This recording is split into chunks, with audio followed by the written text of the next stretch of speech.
వారమంతా శనివారం, ఆదివారం ఎప్పుడొస్తదా అని ఎదురు చూస్తా ఉంటాను. బట్ అవి మాత్రం మెరుపు తీగలాగా ఎప్పుడొస్తాయి, ఎప్పుడైపోతాయి అర్థం కాకుండా అయిపోతాయి.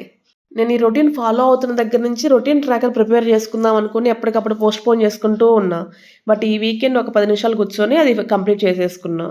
అందులో నా లైఫ్ స్టైల్ చేంజ్ చేసుకుందాం అనుకోని స్టార్ట్ చేసిన హ్యాబిట్స్ మొత్తం నోట్ చేసి పెట్టుకున్నాను. నిద్రబోయే ముందు ఏవైతే ఫాలో అయ్యానో, ఏవైతే ఫాలో అవ్వలేదో ఒకసారి మార్క్ చేసి పెట్టుకున్నానంటే రొటీన్‌ని ఈజీగా ట్రాక్ చేసుకోవచ్చు. సండే కూడా ఇంత పొద్దున్నే లేచి ఆ రొటీను అవి ఇవి అవసరమా అనుకుంటారేమో!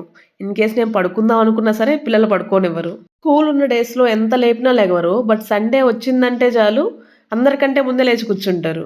నా శనివారం, ఆదివారం పనులెలా ఉంటాయంటే, సోమవారం నుంచి శుక్రవారం వరకు చేసుకునే పనిని ఈజీ చేసేలాగా ఉంటాయి. లేదంటే వీక్ డేస్‌లో అటు సిస్టమ్ దగ్గరికి, ఇటు కిచెన్‌లోకి పరిగెత్తడమే సరిపోయిద్ది. ఇది సండేనే రికార్డ్ చేశాను. బట్ పోస్ట్ చేయడం కుదరలేదు.